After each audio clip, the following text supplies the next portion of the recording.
potentially a number of factors that are at play at the moment in terms of the economy and the housing market, all of those running simultaneously with COVID-19. But we'd love to hear your thoughts on the economy, the housing market, and real estate in general. Tony, I'll hand it over to you. All right. Look, thanks very much for that, Daniel. And look, everybody, thanks very much for coming online here. I'm certainly happy to be doing these webinars, given that all the physical talking presentations have died away fairly substantially over the past week.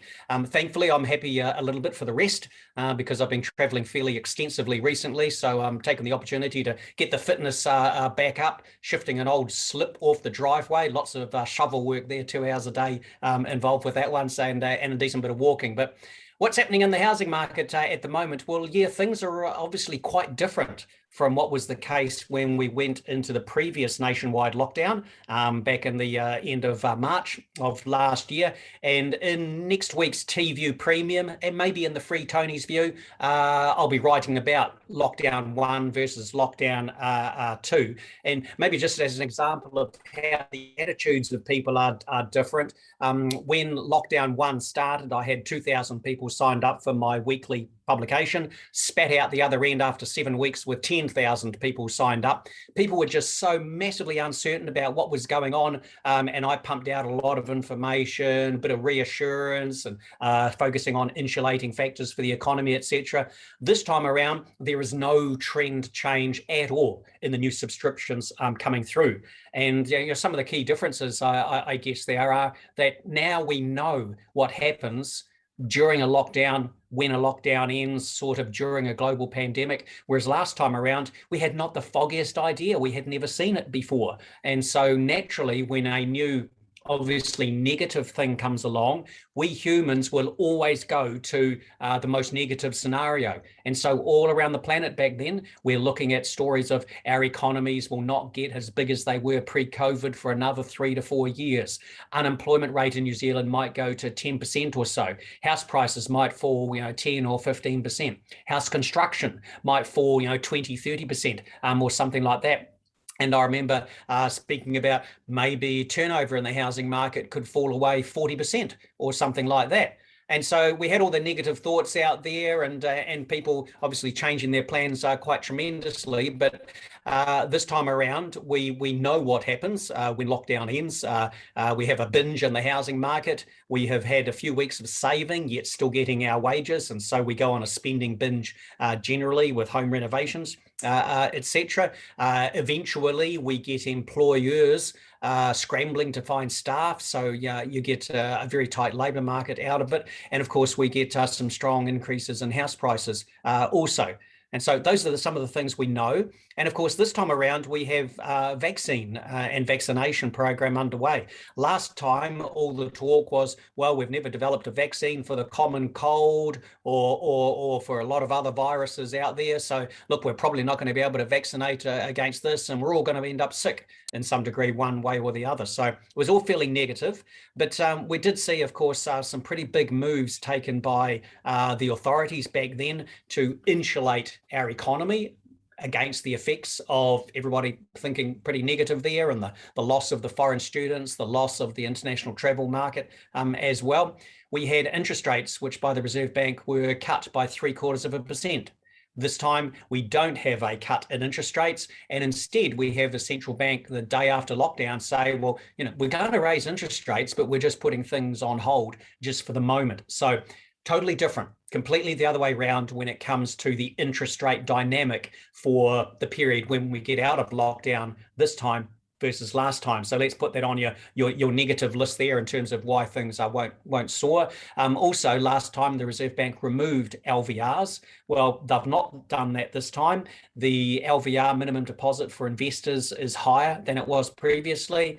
And a couple of weeks ago, the Reserve Bank said they are undertaking consultation with a view towards reducing the proportion of bank lending that can be done with low deposits, which basically means the banks start applying that rule straight away and they don't wait for October 1. So the LVR's absence of a decline and extra tightening cutting through there as well.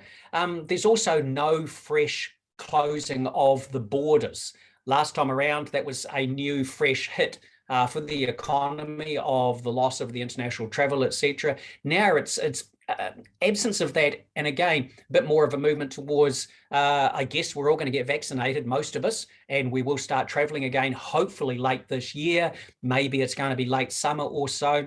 And I mentioned that because one of the elements which caused the housing market to be stimulated, maybe in the second half of the lockdown, and then certainly for the many months after that, was people shifting their spending in time. And I've spoken repeatedly about we were going to travel binge, and then look to buy a first home. Not knowing when one could travel again, people have switched things around to, I'm going to buy my first home now, and then somewhere down the track, I'll re-engage with the travel. Well, we're not seeing that element in play this time around. I do not expect at all people saying, right, we're all stuffed for I don't know how long, and so I will buy a property now and, I'll travel some, 2 or 3 years down the track. I don't expect to see much more, although I do think there's a little bit of this out there.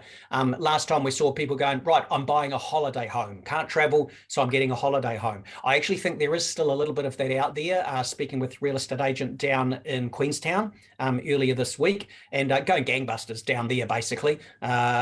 Sort of no fallback of the buyers looking in that part of the market. We saw people advancing in time last time their plans for retirement to go, look, I may as well buy my retirement property now rather than waiting. I may as well just sort of start making that sort of transition. And economies and housing markets, they move on cycles, and a key driver of the cycles is us people shifting what we do to different periods of time.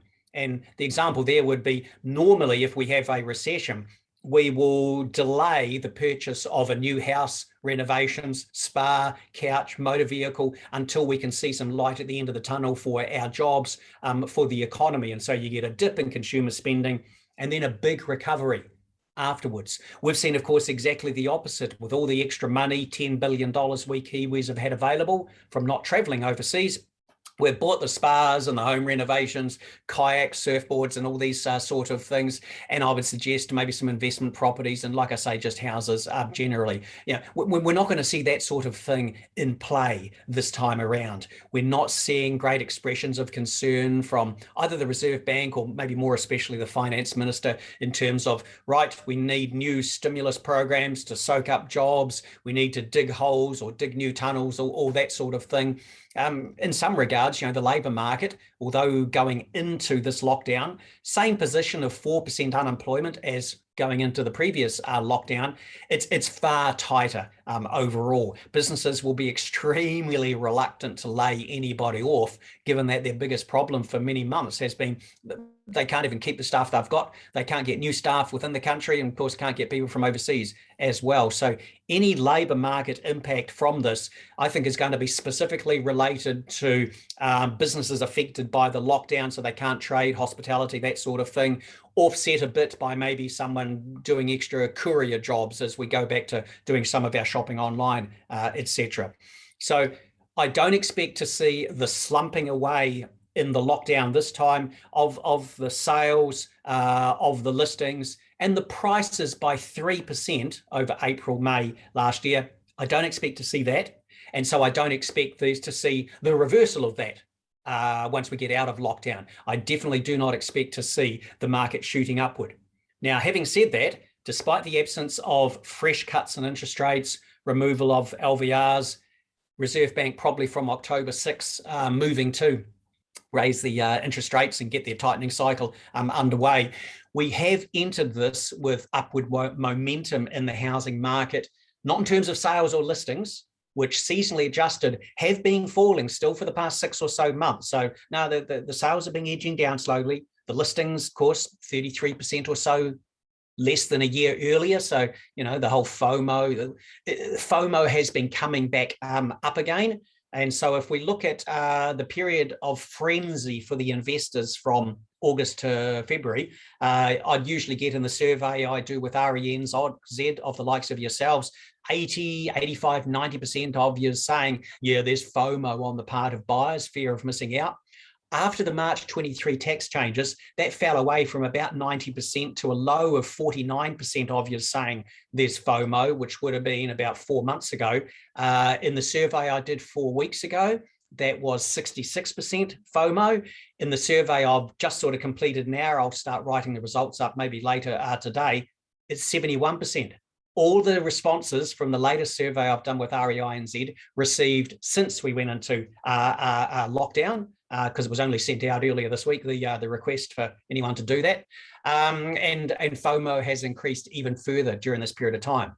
What I really wanted to refer to was the REINZ's monthly house price index for the country as a whole. Fairly ridiculous increase in average New Zealand house prices of 5% in February, 2.7%, I think it was, in March. And then we fell to just 0.5% in April, tax changes, LVRs, that sort of thing. So 0.5% increase in prices in April, 0.8% increase in prices in May, 1% in June, 2.4% in July. The commentary you've seen out there has been, oh, there is slowing momentum in the market, things are easing off. Well, yes, in terms of sales, and yes, in terms of some annual rates of change in house prices. But in the spot stuff that I concentrate on, whether it's using the REINZ's house price measure or the stuff I get at the coalface in my various surveys, it's shown things increasing out there. Now, if you look at, say, first home buyers, they exited the market. Fewer of them were stepping forward as buyers after the March 23 changes. Didn't really make sense. But as I wrote at the time, for young people, they've not bought a property before. They're relatively scared and nervous. And so if they see talk of investors spitting the dummy, this sort of thing, they're going to go, the elders are saying the market is stuffed. Why would I buy now when maybe there will be better listings soon, or maybe the prices are going to fall? So, they all pull back, but they've started coming back into the market again over the past 2, 3, maybe 4 months at an absolute stretch. And in the survey results I released early this week, I do with the mortgages.co.nz people of mortgage brokers, a net 3% of the mortgage brokers saying they're now seeing more first home buyers in the market. That's the first positive result in that survey for about 5 months. It was about minus 15%, I think, at its worst 2 or 3 months ago. And the same in the survey of yourselves, the one I will probably release next Tuesday or Wednesday. And in this survey of a month ago, there was still a net 4% of real estate agents around the country saying, I'm seeing fewer first home buyers. That's now a net positive of, I think it's 12%. So the first home buyers are actually, I think, doing what they did last time. And that is last time with the interest rates down, the LVRs removed, the talk of distressed sales, once they got over their initial shock and had maybe gone and had some fun on Sharesies and these sort of things, they jumped in and started buying property first of all. And then the investors went, oh, this thing isn't falling away. And then they jumped in boots and all and really got the FOMO going, middle of last year. The first home buyers were already returning to the market before we went into lockdown. Not so with the investors. So this has been the real impact of the March 23 tax announcement. There is absolutely zero statistical evidence of an increase in investors selling. Every single one of us here right now, yourselves online, will have anecdotes, yes, of investors selling, stories. But statistically, you can't see it out there at all. Some of these investors were already selling. I remember speaking with the media earlier this year, it would have been about February, saying, I would expect the professional investors who've seen the cycles, who've gained all this extra sort of wealth over the past year, are going to be selling their crap. And that's what they wrote in, online and in the media. Economist says people are going to sell their crap. Well, you do when you've seen a major surge in prices. You get rid of your radioactive ex-hospital land, is the usually example I give, the stuff that will never meet healthy homes legislation until you bowl it and rebuild, etc. So I think it's some of that. And I think it's also some of the investors going, this is going to take a while to sink in, the March 23 tax changes. This is a very strong underlying theme out there, where because the market numerically for investors is dominated by average mum and dads, etc. Oh, someone's coming through, some kid on the floor there. I'm looking at someone's ceiling. Those people, it's going to take a while for them to realize they don't have the deductibility of the interest expense that they had previously. So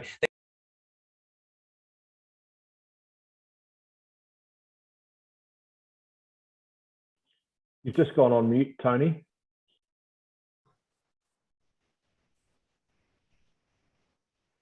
Okay, I didn't touch anything, but I went on mute there, didn't I? You're back. We've got you back. I'm coming through now. Okay, I'm coming through. Okay now. Okay, right. Yeah, that was a glitch in the matrix, and the bit that I was saying was that the average mum and dad investors, it's going to take them some time to realize their cash flow implications of the removal of the interest expense tax deductibility. So that's something that's going to build up, obviously, over the next 4 years. I suspect maybe there's a point where they do realize, oh, this is going to hit me. And maybe that's around tax time next year, maybe. An accountant will have a better view on that one than I ever will. I was building up to saying, the investors, there's been some selling, but I ask yourselves explicitly, are you seeing more or fewer investors selling in the market? So ahead of March 23, you were saying fewer investors selling. So it was negative. It's what you'd expect with the market being very strong. After March 23, I think it peaked at maybe a net 15% of you saying, oh, I'm seeing more investors selling. Okay, seemed to make sense. Now it's down to minus 7% for the past 2 months. So in other words, you're seeing fewer investors stepping forward to sell than was the case, just in most recent months there. The big changes on investors buying, that was positive, yeah. But ever since March 23, it's been something like a net 62% of you 3 to 4 months ago saying, I'm seeing fewer investors buying. That's still about a net 42% of you saying, I'm seeing fewer investors buying. So that's where the policy change from the government has had its impact on investors that pulled back from the buying, but they've not stepped forward to do the selling. And fairly obviously sort of why, and that a lot of investors, they don't have a mortgage. I do have some explicit measure of that from the monthly survey I do of Crockers. So have a look for that one I sent out last night. I think it has reference in there to the proportion of investors with mortgages or tiny mortgages or something like that. So basically, yeah, the upshot of all that is that we had the shock of March 23, but we've entered the lockdown with first home buyers re-engaging with the market, with an absence of the investors selling in any great numbers, but that'll be a slow cooking frog, but with a definite step back from the investor buyers in the market there. And with sales edging down because listings are still falling away, but the prices are still rising. So where do we go from here? So we're going to get out of lockdown at some stage and obviously get some extra information later on this afternoon on that. And I've already indicated, I don't think the market's going to surge away again. I do think there is positive momentum. So I do think we will see, I don't know about a recovery in sales because the trend is down for the moment. And I don't know yet about listings, but here's where I have to be careful with my commentary, because often I might be talking with groups of investors, property investors association audiences, etc., around the country. And so my focus, it's not on turnover, which is relevant to yourselves. It's more on the prices. My expectation is that the prices will continue to rise at a, from their point of view, good pace over the remainder of this year into next year. And then I explicitly warn them, if come, I don't know, February next year, house prices are still rising over 10% per annum, I reckon the government's going to hit them again. They'll go, hey, we removed the ability to deduct interest expense, and the beggars are still out there and they won't sell and the prices are still rising. Fuck it. We got a majority. We've only got it left for another year and a half. Let's use it. And I think there's a chance they'll rip away some more items for expense deductibility. If not, if you're going to do something, go big. rip away the entirety out there. Pretty radical, but then so is just banning all extra oil and gas, exploration permits and these sort of things that they've done as well. We have to remember this is a majority Labor government. The last one we had was the Long E. Douglas government from 1984 through to, well, 88 until he sacked, Roger Douglas. So they have an established record of making large, non-manifesto written policy changes. They are building up failures in many areas like child poverty, mental health, etc., housing affordability, and they'll want to be seen to be doing something. So this is partly why I say to investors, we have entered the end game for the massive surge in prices of 650% nationwide in the past 30 years, 150% nationwide the past 10 years, 81% the past year. My comment about we're into the end game applies to any of those time periods. I'll come back to that later on because I wanted to more talk about the stuff directly relevant to yourself, which is the listings. That's what you need. That's what you're desperate for. No shortage of buyers out there.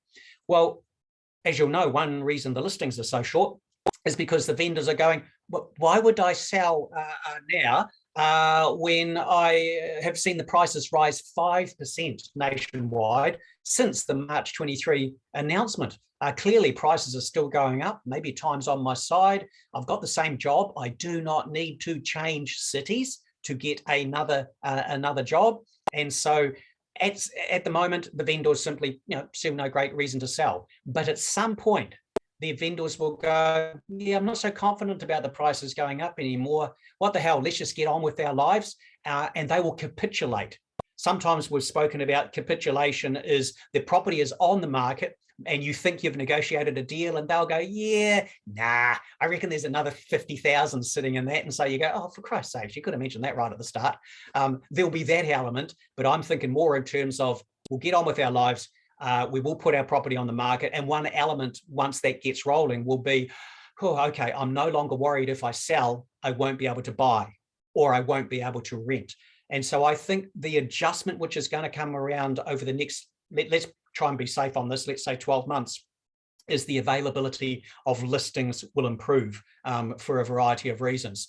And of course, one of the reasons is now going to be interest rates rising. So I've said that there's the negative of, I think there's a good chance, first of all, okay, I'm going to run through a list of negatives. Let me just pause because I'm finding myself going a bit fast here. Rightio. Let's run through a list of reasons why the house price inflation will slow down, but the listings will improve. Number one, the Reserve Bank will be raising interest rates. And initially, been here before a number of times, initially the comments will be, don't worry, it's not going to be all that much. That's what you'll hear out of your ANZ, BNZ, Westpac, ASB, etc., because that's generally the way we bank economists would behave, in the day. We didn't want to scare the chooks too much. And so we'd say interest rates this time around will not need to go up much because the debt levels are so high. And so I can sit here and say to you, the ratio of household debt to income at the moment is a record 167%. 30 years ago, it was 60%. This time around, people are going to be quite sensitive to interest rates going up. And then I'll double down on that and I will say about 70 to 80% of mortgages have their interest rate coming up for renewal in the next 12 months. Only about 13% are floating. Every man and his dog has been successfully rolling 1 year fixed for about a decade now. So hence, most of them come up for new interest rates relatively quickly. So I'm saying to people, so they'll get affected and they'll pull back their spending maybe relatively quickly. But the risk here is that the Reserve Bank undercooks its tightening cycle. They don't raise interest rates rapidly enough because that's exactly what they did from 2004 to 07. I was highly critical of them at the time. I said, you want to pull finger, guys, and get this job done. You're just mucking around. Can't you see the economy's still got momentum and inflation, etc.? And I think they eventually admitted they should have tightened more rapidly. And I think maybe that's what they're going to do this time around as well. I think they'll increase 0.25% on October 6, again in November, and then again, I think the next meeting is February sometime. And then people might talk in terms of, are they going to pause for a while? I think the extent of interest rate increases won't be the 1.5% magnitude the Reserve Bank said in May, or the 1.75% magnitude they said in last week, because they've already increased it a bit. I think it's going to be more 2 to 2.5% increase in prices. And at some point, people are going to start to get scared, because for a central bank, one of its weapons is to surprise people every now and then and scare the bejeebers out of them as well. That will take a while to come along, and that's why I've sort of stretched out to, it could be 12 months before we see more of the listings coming forward of people going, oh, crikey, these interest rates look like they're going up more than I was thinking, and maybe they're not coming down in a hurry. So that's going to improve your listings availability of a bit further out. So that's number one. Interest rates having an impact. It'll cause some of the buyers to pull back, but there's no shortage of buyers. It's going to work more on the seller's side. Secondly, the Reserve Bank has been given, and I think from October 1 can use new tools. The finance minister is so concerned about the increase in house prices and affordability. He is giving the Reserve Bank ability to apply debt to income ratios. So from October 1, the Reserve Bank can start using them. When they start using them, I'm not sure, but I can't help but thinking before the end of this year, they may say, right, we're bringing in DTIs. You can only lend as a bank a maximum of X times people's income. Now, my understanding is I think ANZ and I think it's ASB, could be wrong, 2 banks out there at the moment are already applying DTIs. The banks in New Zealand are ahead of the Reserve Bank. They're ahead of the curve. They were restoring LVRs before the Reserve Bank, for instance, and they're bringing in DTI regimes already. There's another tool the Reserve Bank's been given. They've been given 3 of them, basically. First one is DTIs. Secondly, they are going to be able to set maximum debt servicing ratios banks can lend at. So historically, banks generally won't lend to you if the cost of servicing your debt is going to be more than 30 to 33% of your income. The Reserve Bank will have the ability to set that percentage. They may go, oh, we're worried, let's set a maximum 25% of your income. So that's another tool they could use. And thirdly, when the banks lend, of course, for many years now, they don't work out that ratio at the 2.19%, 1-year fixed rate. They've been saying, we're going to use 6%. Can you afford to service this mortgage at 6%? And that's because of the legislation, responsible lending legislation, which is being strengthened from October 1 as well. And the banks, they have to go through the bank statements of people to make certain they have lent with a very strong belief and understanding a person can afford to service the mortgage, etc., over time. So all of these things are coming along. And on top of that, the finance minister has explicitly instructed the Reserve Bank, when it implements monetary policy, cash rate changes, and prudential policy, LVRs, DTIs, they have to give thought to the government's housing policy. And in particular, the government wants to dissuade investors from buying existing properties and improve sort of housing sustainability, airy-fairy words like that. And our Reserve Bank these days is pretty sort of airy-fairy, politically correct, it seems. And so there'll be different rules for investors versus owner-occupiers / first home buyers when the DTIs, etc., I think, come along. And of note, the most recent rule change of banks only being able to have 10% of their home lending where the deposit is less than 20%, it hits mainly first home buyers because they account for about 75% of all the low deposit lending are out there. So yeah, there's a bit of a negative running through. And then I could rabbit on about, yeah, the debt levels are higher. It all adds up to, I think, the moving element for yourselves is going in your favor. You will still hear me in a lot of my commentary. I'll still be thinking in terms of price gains, and I'll be warning people the end game is afoot. The price gains will slow down, but it's a different story for yourselves as transactors out there, where I think the listing situation will slowly improve over time. Oh, and another one to come along, house supply is booming. Reserve Bank Governor, entirely accurate in talking about house supply is growing strongly. At the current rate of house production of about 44,000 units, townhouses per annum, we can build all the houses our country is going to need for the next 3 decades in about 13 or 14 years, including catching up on the shortage, which sits there at the moment. So just be a bit careful. Builders will be going gangbusters the next 3 to 5 years, but within, I think, the 3 to 5 year period, the construction cycle is going to start going back the other way. And God, that's going to be fascinating to see, because part of that will be the buyers going, okay, I want to get a house, but who's going to occupy all these townhouses in Auckland? Why is this new subdivision sitting out the side of Flaxmere or wherever? And the buyers will pull back. And while some people will say, oh, so that's when the house prices fall 20%.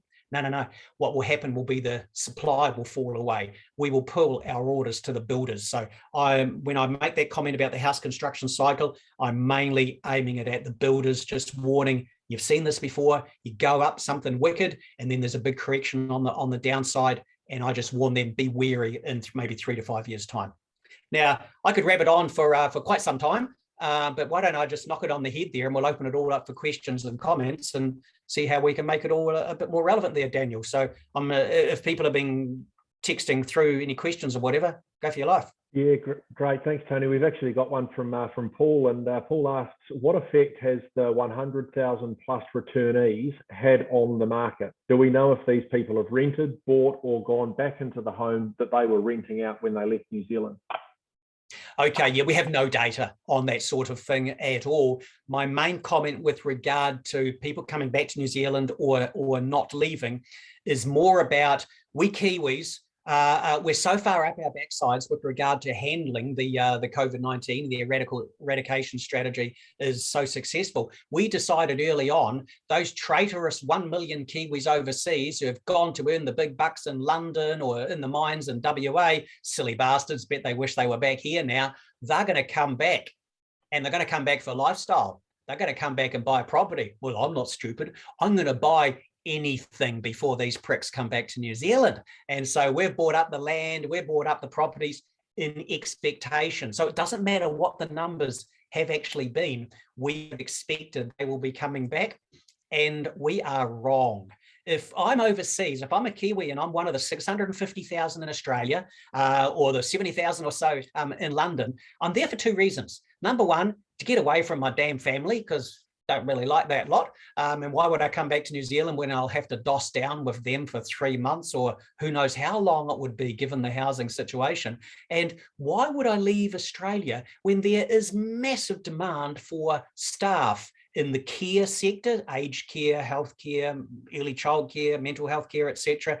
Construction, house building boom over there, infrastructure as well. The farm sector, the rains have fallen, so they need farm hands all through the eastern states. The mineral sector is going strong again, and so we Kiwis have always gone overseas for that sort of thing. So the view I have is when the borders open up, whatever the hell that means, and we do get a freer flow of migrants, I think for the first 6 months, it's just a dog's breakfast. I've got no idea what's going to happen, but I actually expect we will have net negative migration flows for New Zealand. We have had an average net migration flow leading into COVID-19 of about 50,000 people per annum for 4 or 5 years. It's absurd, a 1% boost to our population, and the government strongly blames the migration surge for increased house prices, decreased availability of rental properties, low wages, growth, all those sorts of things. And for a year, they've explicitly been stating when the borders open up, we're not going to issue as many migrant working visas as previously. So that's one element. But the element I'm addressing is we've all got stories of Kiwis who've come back. Well, a lot of them are going to shoot back off again because it's sort of boring down here, and their spouse comes from London and she's getting a bit antsy and I'm getting a bit worried. So they're going to shoot, they're probably going to go to a real city across in Sydney or Brisbane or whatever. And so my view is that there has been definitely a positive impact on the house prices, turnover, and some upward pressure on rents as a result of these migration flows since March of last year. But I can actually see a reversal, and we do find people now talking about brain drain. We haven't had that for 15 years in New Zealand. So we last had net negative migration flows 2012. They come around. We're well due to go through a negative period for a while, and we'll talk about brain drain for maybe 1 or 2 years. And when you talk about that brain drain and you talk about the negative migration, does that have an impact on housing? Is it going to be large enough to have an influence on our sector? Yes, it mainly has an influence in Auckland. That tends to be where you'd find the best correlation between migration flows and the housing market. But of significance here is, I think, when this happens, it will be coming at a time when people will be getting, I'm just getting a bit antsy here about the housing market in terms of prices keep going up, and look at all the supply coming forward. Look at the interest rates going up. Look at the way the government has slammed the investors and slammed them again. And look at the way the Reserve Bank has got new rules in against the investors. I'm just starting to think it'll feed into the psychology of the moment rather than by itself being a huge thing. So in other words, I don't actually think the net migration numbers are going to be huge. We're not going to see the repeat of the 1970s, where between 1975 and 1982, there was a net migration loss for New Zealand of 156,000 people, starting with 3 million. You can work out your percentage there. Or between 1986 and 89, a net loss of 89,000 people. It won't be that. It will be some smaller numbers, but it's the psychology of the thing, which will cause the buyers to go, I'm in no hurry. I can wait, and they don't feel that at all at the moment, and cause the vendors to go, nah, stuff it. I may as well sell it and get on with our life. That's, to me, the next big change to come along in the market, and it will be beneficial to yourselves when it happens. Let's guess 9 to 12 months. Don't know. Nice, thanks very much. Another question here. It's a bit of an open-ended one. Thoughts on the COVID effect on the New Zealand picture in terms of the haves and the have-nots? Haves and the have-nots. I don't deal in that space or keep an eye on sort of income disparities, that sort of thing. Government policy may be having a bigger impact there in terms of forcing businesses to hire people in New Zealand and teach them how to read, write, count, show up to work on time, etc. That's what's driving partly the government's working visa policy. They believe businesses have taken the easy route of get foreign labour in. These people are compliant. They're hoping for residency visas. Take that easy route rather than invest in machinery, so deepen the capital base in New Zealand and boost productivity, or hire people who are minimally connected with the workforce and train them up over time. And as I was saying to some people this morning in my chat with Kāinga Ora people and some others the other day, we've had good growth in New Zealand since 1993 and a strong labour market, and yet we still look at poor outcomes, especially for people in the Maori and Pacifica communities. If strong economic growth and good labour market isn't delivering the sort of society that we want, something else, some other interventions are needed. I've no doubt that's where this government is coming from with its sort of policy orientation. I think, interestingly, the research has shown actually the people on the lowest incomes have done pretty well over this period of time. Initially, that's where all our thoughts were focusing on, well, I guess all these poor beggars are getting laid off. Well, actually, no, the opportunities for people are very strong. And this is going to be an insulating factor. There's two of them, in particular, when the interest rates are rising and a lot of people have taken on board debt and they've got large mortgages, there's a number of routes they can go to improve their debt servicing ability. Number one, there's an accommodation shortage. Take in boarders, tax-free, that up to a certain amount per week, or flatmates. Number two, get extra income because there's a massive shortage of staff, so just take on some part-time. And of course, number three, the interesting one, cut back on the daily coffees and make your own lunch and stop the eating out.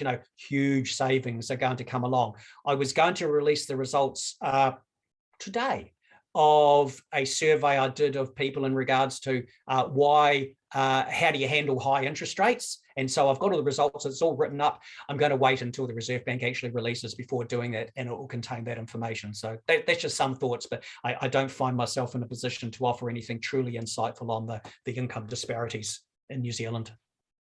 Nice. Thanks very much, Tony. Probably got time for another couple of questions. This is sort of in two parts. One, debt to income ratios from the banks. Any insight or any thoughts on what you think they might be, what sort of balance they're going to strike? Difficult to know, because our starting point for this conversation has always been in Ireland. They use 3.25. So you can only lend if the debt is less than 3.25 times the household income. In the United Kingdom, it's 4.25. I believe the two banks doing it at the moment, it's 6 times. I think the Reserve Bank might have written a paper 7 times. Back in the day, we used to guess I suppose 5 times in New Zealand. So I don't know. It'll be academic fairly soon because the Reserve Bank, I think, will start to explicitly state what it's looking for. But yeah, no, I personally don't have a feel for really where we settle on that. And it is an element which the Reserve Bank can change. I suspect it's one they will not change like the cash rate or anything like that at all, because that's not been the policy overseas. They tend to set it and it simply stays there. Yeah, so it won't change often. Okay, and on debt to income ratios, on LVRs, on all of these sorts of things that the Reserve Bank has, these tools, if you like, that they have to influence the market, and the mandate that they now have from the government to consider the government's housing policy when they're making decisions. How do those two things work in tandem, that when most of those tools that they implement affect the first home buyer more adversely than any other, and the government's housing policy is to get more first home buyers into the market? Yeah, they'll have different rules, just like they do with the LVRs, 40% minimum deposit for the investors versus 20% basically for owner occupiers. If you look at the data of June lending at less than 20% deposit, it amounted to about $816 million. And like I say, most of it, went to first home buyers. The rest was owner occupiers. Only $4 million of it went to investors. The bigger issue for the investors is interest only. And if they really wanted to cut into the investors, it would probably be, and I don't know, sorry, I don't know if they have the ability to set interest only rules, but in 2015 in Australia, when APRA, their prudential authority, heavily restricted banks from doing interest only lending to investors, it hit the market in the big cities. And so if the Reserve Bank did want to pull out the big gun there, they wouldn't have to make a difference between interest-only lending for first-home buyers and versus the investors, because it's mainly the investors anyway. So that's something they can do. They'll be able to explicitly have different rules like the LVRs for, I think, first-home buyers versus investors. Having said that, would they do that on the DTIs? Not convinced on the DTI. I'm not aware that there's a difference in UK, Ireland, or other countries that have them. But I think there will be some splitting there, maybe for some of the other tools. Nice, Tony. We've probably got time for one more if we can squeeze one in. Yep. There's a question here talking about construction reaching a peak in 3 to 5 years, as you sort of mentioned earlier, and then potentially having an oversupply of housing. Would that then mean that rents may drop as a result of this? And how do you see prices holding if there's an oversupply of homes and rent reduction in rental income on investment properties? Yeah, okay, so rents are heavily tied to growth in wages. I had a graph in my, might have been the TV Premium one from last week, showing over the past 5 years, the rents measure I looked at was up 18%, 18, and it was exactly the same for the wages there.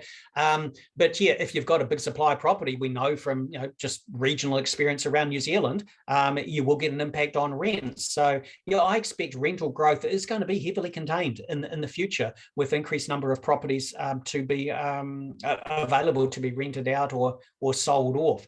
I guess part of what will mitigate the fall in rents will be, I can see the proportion of the housing stock which is owner occupied starting to go back up over time. No big leaps, but that's been trending down since a peak of, I think, 73% in 1991 or so, to about 62.5% or so now. I can see that starting to go back up again. So that's one comment I'll make there. And in terms of overall price adjustment, the thing I was trying to say earlier on, with once we start to think, oh, there's an oversupply of houses now, or it's coming, the adjustment I don't think will be the prices will fall away. So there's that many willing buyers for that much of the big housing stock coming through. As soon as we think the house prices are going to fall, we're going to cut our orders to the builders.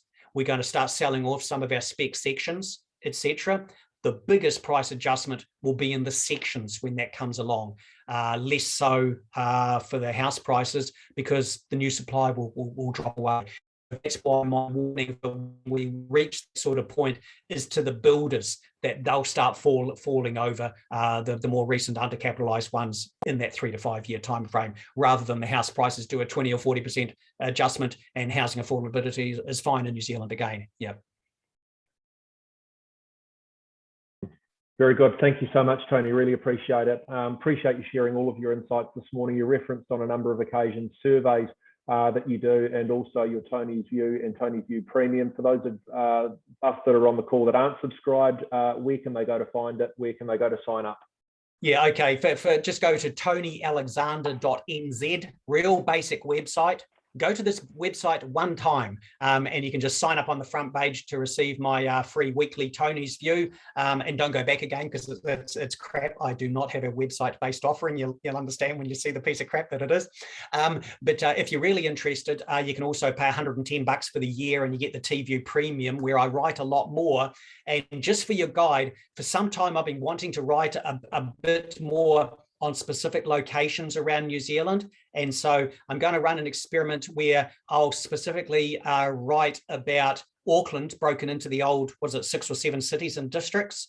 And I'll cover Christchurch, Tauranga, Hamilton, and Wellington. Of course, you can break into 4 or 5, Kapiti Coast, etc. I'm going to do that because those locations account for about 80% of real estate turnover and about 80% of the replies in the surveys that I run as well. So I'm just experimenting with how I can start to make stuff a bit more specific down to certain locational levels. The suburban stuff, I only ever do that in the context of the graphs I do when I do a deep dive into a region. I can look at suburban price trends versus the overall location. And I did that yesterday for T-View Premium. I've got 97 graphs in there for Auckland. Auckland's got about 300 suburbs, but only 97 have enough turnover that I can make pretty graphs. And so I show the long-term trends for each suburb, and some look well overpriced. Some you look at and go, that's cheap by standards. So that's a sort of thing I do once a month for different regions around the country, those sort of graphs as well. So hey, go for your life. But otherwise, look, thanks very much for having us, Daniel. Yeah. Tony, thank you very much on behalf of the whole team at Ray White New Zealand. Thank you very much, and we'll look forward to seeing you again soon. Cheers. Yep, definitely. Thanks very much, everybody. Ta-da.